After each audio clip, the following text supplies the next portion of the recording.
Okay, this is 30th of March here in 2022. We're fixing to get involved here on interview or two pertaining to what they're talking about with the Ukrainian war. If you don't mind, please listen. I found it to be very interesting. Foreign Minister, the Ukrainian presidency says that a ceasefire must not be the basis for dismissing sanctions. They believe President Putin is playing with the international community and still seeks to divide you. Are you confident that you remain united? And what would be the condition for any lifting of sanctions? Depuis le début de l'agression russe, since the beginning of the Russian aggression, à trois réveils simultanés. With the three awakenings in parallel, which were probably unexpected by Putin. First of all, an awakening of the Ukrainian nation, its solidity, its coherence, its determination, an awakening of the European Union as well, which not only affirmed itself as a power, but also very quickly was able to show its unity and also to take some major decisions quickly, efficiently, and unanimously. And then there was a third awakening, that of NATO, which at some point in time was wondering about its own future and is now back to its fundamentals. So here again, unity on collective defense of the Euro-Atlantic space. And I believe that President Putin did not expect that. He did not expect joint and coherent action. So yes, we adopted sanctions so that the price to be paid for this aggression on Ukraine, the price for Russia, and particularly for the Russian authorities, the price should be such that it is in the interest of the Russian leaders to negotiate. So there shall be no prerequisite for a ceasefire. A ceasefire is a must. It is the condition for the opening of negotiations. And we're well aware of the elements of the future negotiations. First of all, in the best possible, it is important that the negotiations can take place in the best possible circumstances, that is, with a ceasefire. Foreign Minister Le Drian, thank you very much for joining us. Merci, à très bientôt, j'espère. Now, someone who's following the crisis here closely is Elliot Ackerman. He's the author and former U.S. Marine who served 5 tours of duty in Iraq and Afghanistan and has just spent 2 weeks here in Kyiv. Ackerman joined Walter Isaacson to discuss Russia's new tactics and the role of moral resolve in war. Thank you, Christian and Elliot Ackerman. Welcome back to the show. Thanks for having me, Walter. Russia has just said that it's going to concentrate now on the eastern Ukraine and try to pull back some of its troops from Kiev. You've just spent 2 weeks in Kiev and the parts of Ukraine. Tell me why you think this is happening. I think it's Russia conceding that the initial objectives of its invasion were too large. They do not have what in military terms we call the troops to task to take all of Kyiv, let alone all of Ukraine. I mean, Kyiv, this is a massive city of nearly 4 million inhabitants before the war. So the fact that they are pulling out of Kyiv and trying to focus now in the east and in the south shows that war is entering a new phase in which the Russians will, I believe, be pursuing a more limited set of objectives. You know, you write in the piece in The Atlantic that the Russians don't know how to empower their soldiers. You're a Marine in Iraq and in Afghanistan. What's the difference between the way you felt empowered and the way Russian troops are fighting? So in NATO countries, we employ what are called mission tactics. And what that means is there is a philosophy of empowerment by which every small unit leader, from the 21-year-old corporal up to the general officer, understands the mission and the intent of the mission. And the reason for that is oftentimes, the best laid plans don't work out. And so in the fog of battle, the chaos of war, when the plan isn't working, if everyone understands the mission, you have a more adaptable military. and you can create new plans very quickly from the lowest levels up to the highest levels.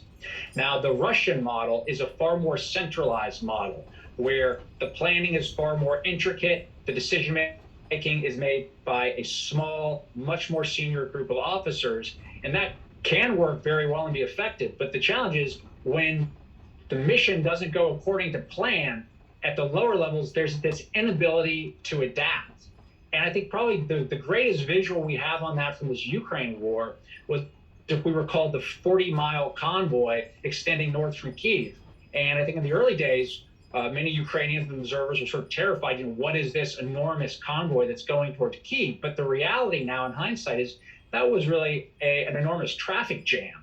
And things hadn't gone according to plan, and everyone in that convoy had no ability to adapt. So ultimately, these two different warfighting philosophies, we see them translating as a difference in adaptability on the battlefield. And the Russians have shown an inability to adapt, particularly in this first month of the war. What has the use of javelins and anti-tank weaponry taught you about how tactics and strategy are shifting in wars like this?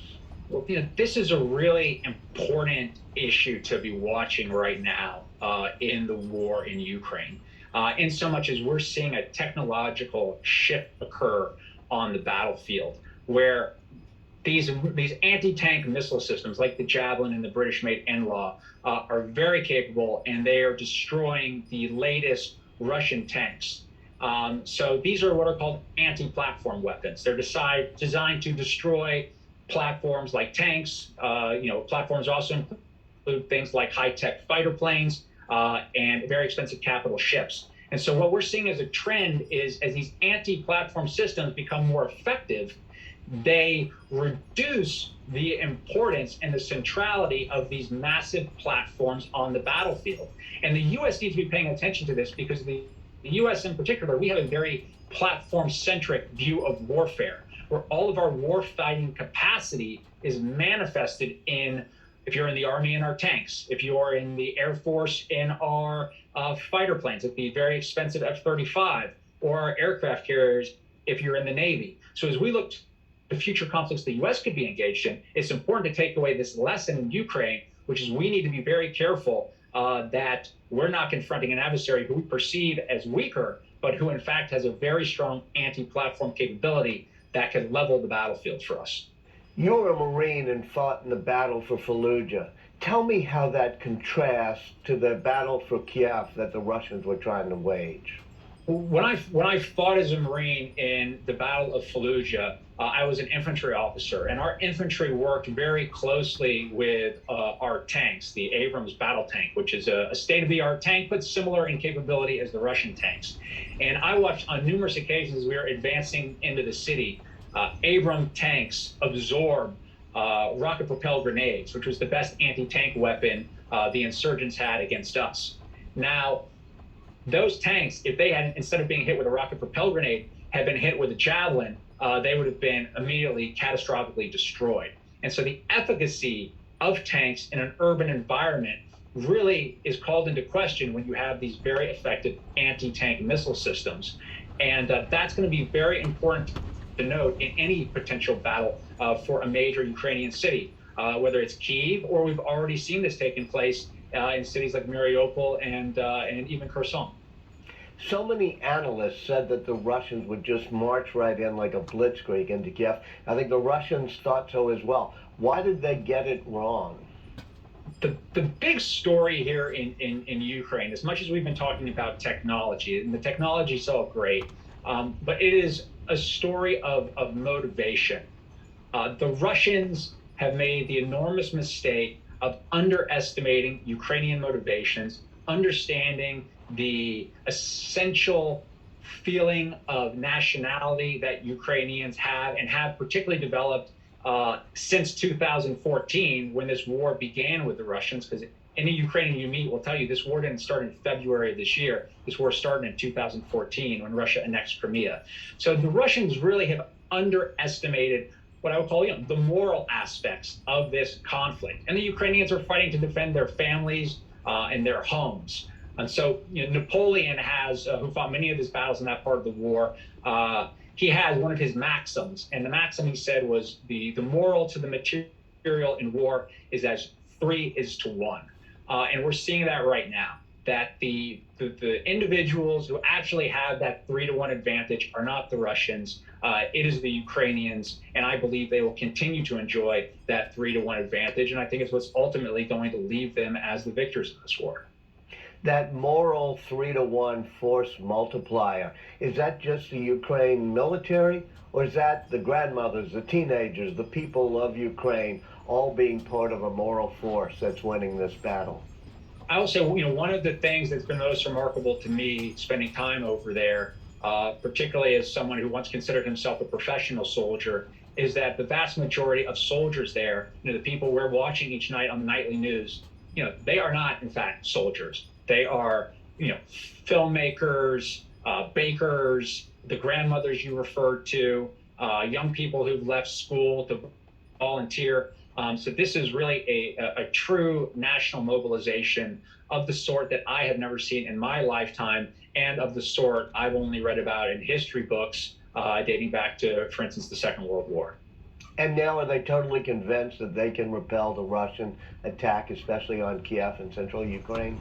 Walter, I was recently in Kiev, and I was talking to a Ukrainian filmmaker who had spent some time actually as a political prisoner.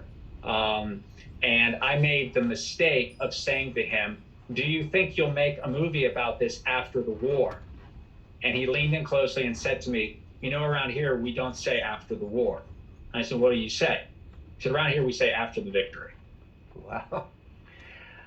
You wrote in Time magazine that there's a sentiment in Ukraine that this is not just the Russian leadership, but that this is Russia, the Russian people who are doing it to them. And I'd like to do a quote from that article.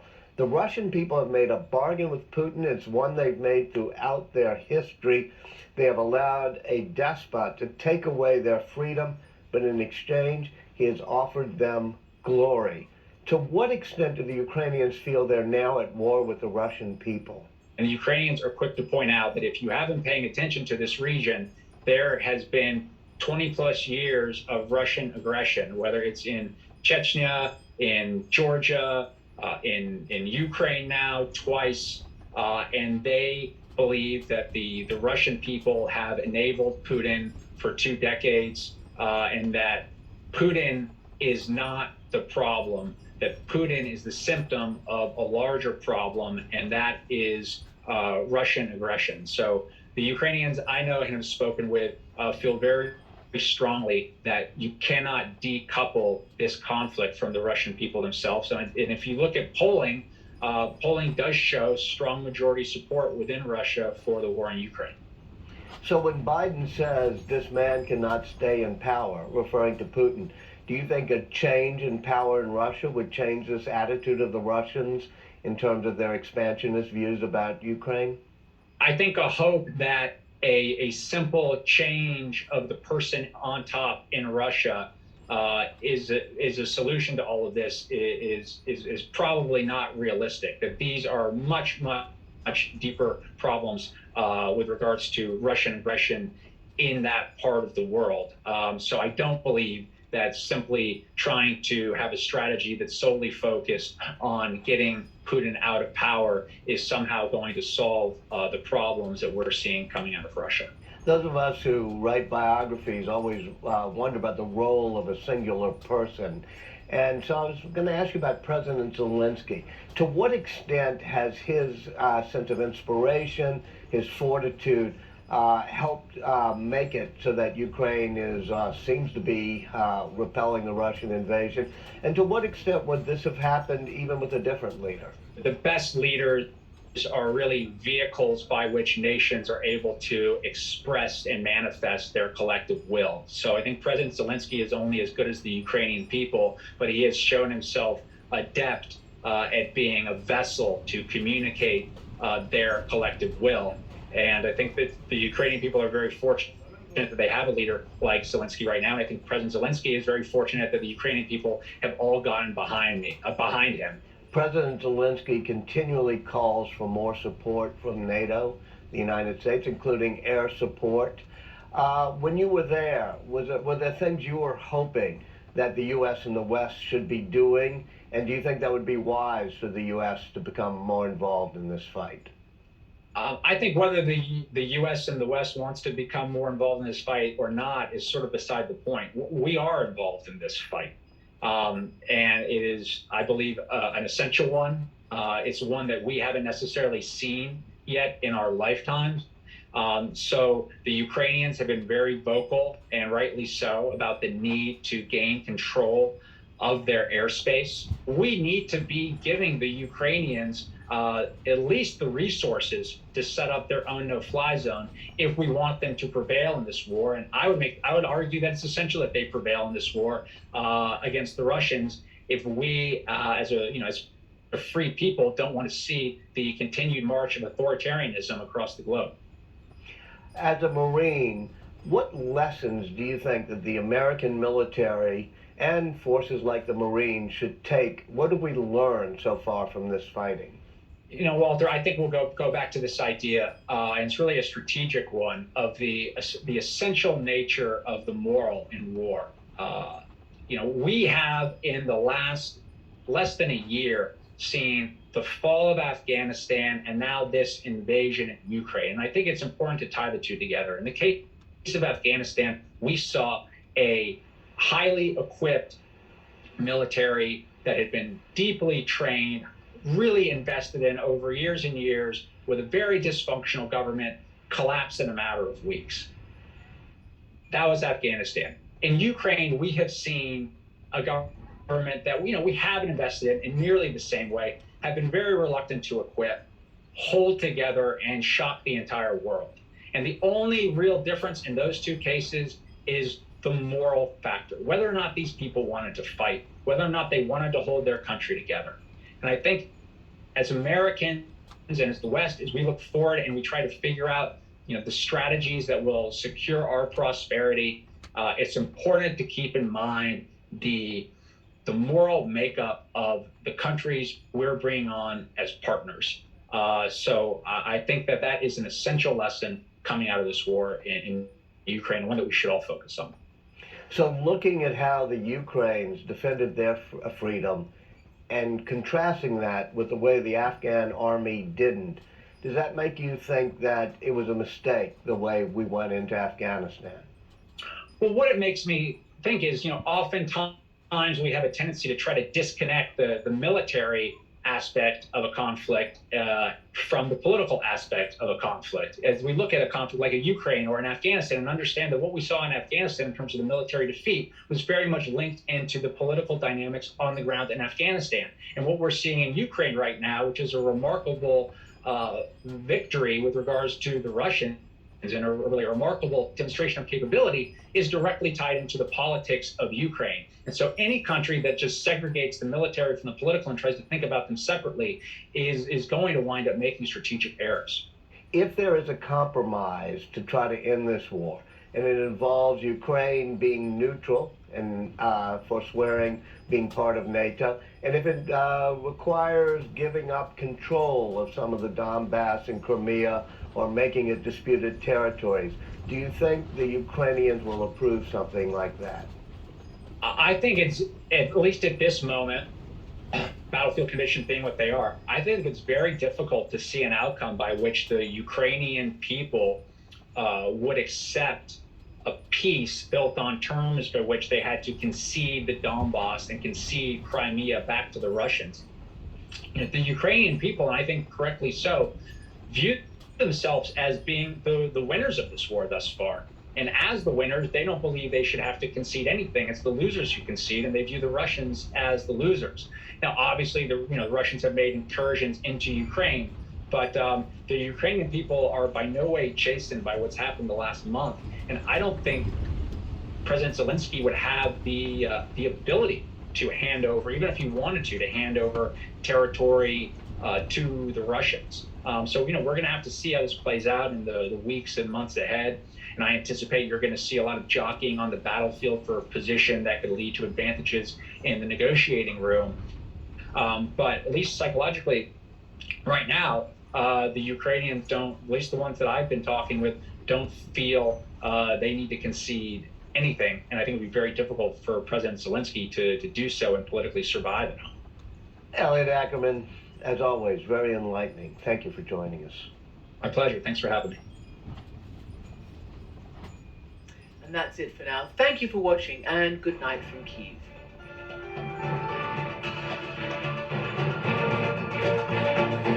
Love you. Have a good day. Behave yourself. Like, she goes to work at 3 in the afternoon and sometimes gets off at midnight. She works a lot. A whole lot. We don't get to eat in the early morning. We just wait till we get to the school. So, yeah. Right now, here in America, millions of kids like Victoria and Andre live with hunger, and the need to help them has never been greater. But when you join your friends and neighbors to support No Kid Hungry, you'll help hungry kids get the food they need. If we want to take care of our children, then we have to feed them. Your gift of just 63 cents a day, only $19 a month at helpnokidhungry.org right now, will help provide healthy meals and hope. We want our children to grow and thrive and to just not have to worry and face themselves with the struggles that we endure. Nobody wants that for their children. Like, if these programs didn't exist, me and AJ, we wouldn't probably get lunch at all. Please call or go online right now with your gift of just $19 a month. And when you use your credit card, you'll receive this limited edition t-shirt to show you're part of the team that's helping feed kids and change lives. If you're coming in hungry, there's no way you can listen to me teach, do this activity, work with this group. So starting their day with breakfast and ending their day with this big, beautiful snack is pretty incredible. Whether kids are learning at school or at home, your support will ensure they get the healthy meals they need to thrive. Because when you help feed kids, you feed their hopes, dreams, and futures. Kids in your community and across America need you now more than ever. Call or go online to helpnokidhungry.org right away and help feed hungry kids today. This is an important message for anyone 45 to 85 years of age. You may now be eligible for up to $50,000 for your funeral and other final expenses, starting at less than $1 a day. Son, it's so important to me that I don't leave you and your sister with my debts, especially the cost of my funeral and other final expenses, which can be more than $9,000. That would be hard on us. Well, I called USA Family Protection, and with one phone call, I was eligible for $50,000 for my funeral and final expenses. There's no medical exam, just a few quick questions, and I was able to get coverage right over the phone. Don't leave loved ones with your debt. Call USA Family Protection at 800-970-4336 and get up to $50,000 for your funeral and other final expenses, starting at less than $1 a day. There's no medical exam, and your rates can never be increased. Your benefits can never be decreased, and your coverage can never be canceled. Call 800-970-4336. When you know it's time to get back in shape, Total Gym makes it easy to take the first step, then the second, and the third. It works your entire body with over 80 different exercises. Using your body weight as resistance, it delivers cardio and strength training in every workout. Total Gym won't just change how you feel, it'll change your future. Total Gym is ready to ship. Get yours today. Go to TotalGymDirect.com for special offers.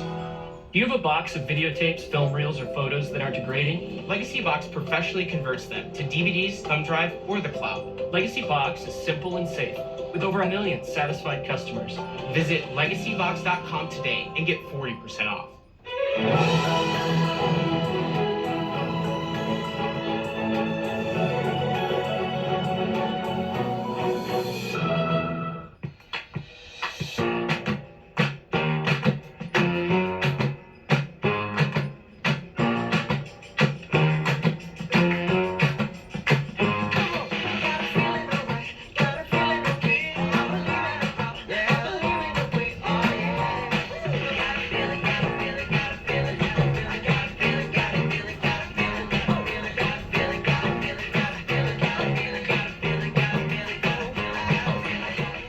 many questions about what is the federal government doing. Do you get the anger that is out here? How concerned are you about the front line? You don't believe that there's a racial divide here? Looking back, as president, did you tell the story of race in America enough, do you think? All the places I've been and all the things I've seen, all the people I've talked to, I carry with me. They're a part of what I do right here, holding the powerful accountable, keeping them honest. AC 360, tonight only on CNN. I'm Melissa Bell in Poland, and this is CNN.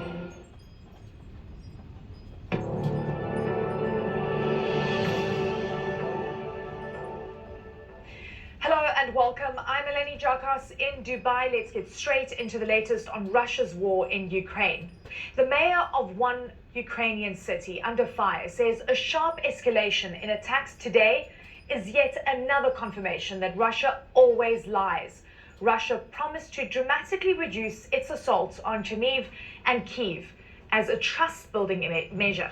And yet the pictures speak for themselves. Both of those cities have come under renewed attack. In fact, one Ukrainian official says there were no areas without air raid sirens overnight. And we warn you, the next video we're about to show you is graphic and disturbing.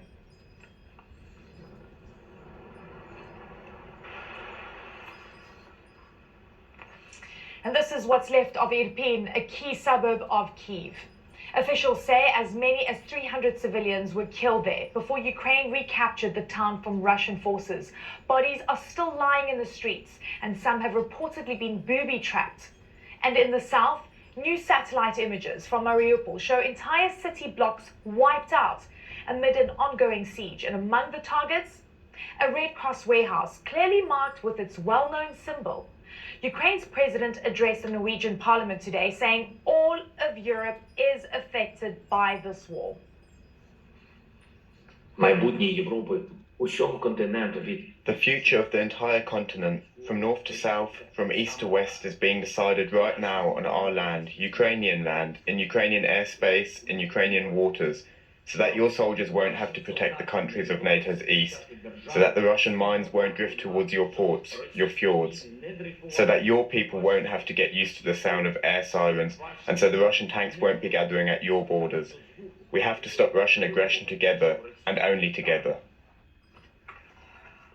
Stark warning there, and just a short time ago, a CNN team on the outskirts of Kyiv said heavy fighting is ongoing, including constant shelling and sporadic small arms fire. Both our mayors of Kyiv and Chernihiv spoke today about Russia's claim of de-escalation. Yesterday, information right now, the Russian forces move away from Kyiv. It's not true. Whole night we listen to sirens. This means it's a rocket attack, and we listen to a huge explosion east of Kyiv and north of Kyiv. It's means battles there. The people died, still died. Yet another confirmation that Russia always lies. And they're saying about the reducing intensity, they actually have increased the intensity of strikes. Today we've had a colossal mortar attack on the center of Chernihiv. 25 people have been wounded and are now in hospital. They're all civilians. These are first-hand accounts of what is going on the ground. In the meantime, the UK Defence Ministry confirms that what we're seeing on the ground, saying Russia is continuing full-scale armed aggression. Let's bring in a CNN military analyst, General Wesley Clark. He's a former NATO Supreme Allied Commander. We have heard the promises coming through from the Russians saying that they plan to scale down forces. Why would they do this on such a public platform? Do you think it's part of a wider military strategy for some kind of maneuver or an unsuspecting surprise, or do you think they're ready to negotiate? Well, Russian statements are part of the war-winning strategy that the Russians adopt. So what they want to say is things that will forestall greater reinforcement of Ukraine, cause confusion in the West, cause doubt for Ukrainian reporting. They want to integrate a strategy of military fighting, public information, and fake diplomacy so that they can build up their forces and do militarily more successful operations than they've done thus far. That's all it is. Yeah. Okay, General, if you look at what the Russians have been doing across the country, they do have, they almost have Mariupol. If you look at the devastation that's caused there, a few other cities are looking vulnerable. What do you think is going on in Putin's war room right now, where he's thinking about regrouping and taking low-hanging fruit? Yeah, I think what Putin is doing is, first of all, he's keeping the diplomacy going to confuse and divide the West if he can. He's building up his logistics and trying to get the forces that are in Ukraine resupplied, and he's mobilizing more forces and more obsolescent equipment to reinforce these forces. At the same time, he's reaching out to China looking for assistance, and his diplomats are going to other countries and telling them, do not assist Ukraine. So all of that's ongoing at the time. He hasn't succeeded initially militarily, but he does have weapons factories. He can produce more weapons. He can produce more equipment. He's got lots of people he can throw into this fight, and it's a very uneven contest because Kyiv doesn't have the weapons manufacturing, has a much smaller population. They're just fighting for their lives and their culture there. We've heard President Zelensky saying this is a problem for the world. We've seen the contagion effect from security issues to economic. NATO has drawn a line of what it can and can't do. You've in the past mentioned the United Nations. Is it time now that the UN thinks about what the strategies should be? Eleni, I think that's exactly right. And the UN, we should be demanding that the UN intervene here. First, in a humanitarian sense. Secondly, to call off the fighting and demand a ceasefire. Unfortunately, Russia has thus far blocked the Security Council from passing resolutions. We need to find an alternative mechanism through the General Assembly. And all those nations that are sort of sitting on the fence and waiting to see what happens need to understand that this Russian attack on Ukraine is an attack on the international system that they depend on for finance, for trade, for travel, and so forth. So they got to stop sitting on the fence. The UN has to be charged to take action to get this halted, to get the Russians out. I think you hit the nail on the head there. You need everyone to agree. You have so many abstentions right now. How concerned are you when you see the conversations of Russia and China saying, we've got to take our relationship to the next level? Many Africans are also sitting on the sidelines. Could this be the rise of major polarization globally? Well, I think if this is handled right, there's a tremendous opportunity for the United States and the West to end this challenge. If it's handled improperly, if Russia's allowed to succeed in its aims in Ukraine, yes, we'll have a much more deeply polarized world. And all these big sitting nations are sort of waiting to see it, because what we did initially is we said we were taking military action in Ukraine off the table for NATO and the United States, that we would give assistance. That was a smart move to bring NATO together, to build consensus inside Europe and so forth. But we're reaching a point with the humanitarian dangers where NATO is going to have to take greater risks. These nations that are in NATO are going to have to do more to assist the Ukrainians. Otherwise, it's going to go the wrong way. When you say more, do you mean boots on the ground? Do you mean no-fly zones? How would that play out in your mind? I think, first of all, we've got to get rid of the bureaucratic impediments that are keeping us from getting more munitions and systems into Ukraine more rapidly. They need old Soviet systems. They need the 152, 122 millimeter artillery. They need the munitions for it. They need armored vehicles, the stuff they're used to. That stuff is being held by our own allies in Eastern Europe. Some of them are bargaining. Some of them are asking for money. Some of them are asking for backfill from the United States. These countries need to understand that the United States, part of NATO, will guarantee their protection. They need to cough up those resources now, because the best way to protect NATO is to have Ukraine fight and defeat Russia on the ground in Ukraine. General Wesley Clark, thank you so much. Great to have you on the show. Now, Russia is continuing to bomb other areas in the outskirts of Kyiv. We're going to stop right there. Good luck to all of us as we end our program. God bless America. God bless America's endeavors. and shalom.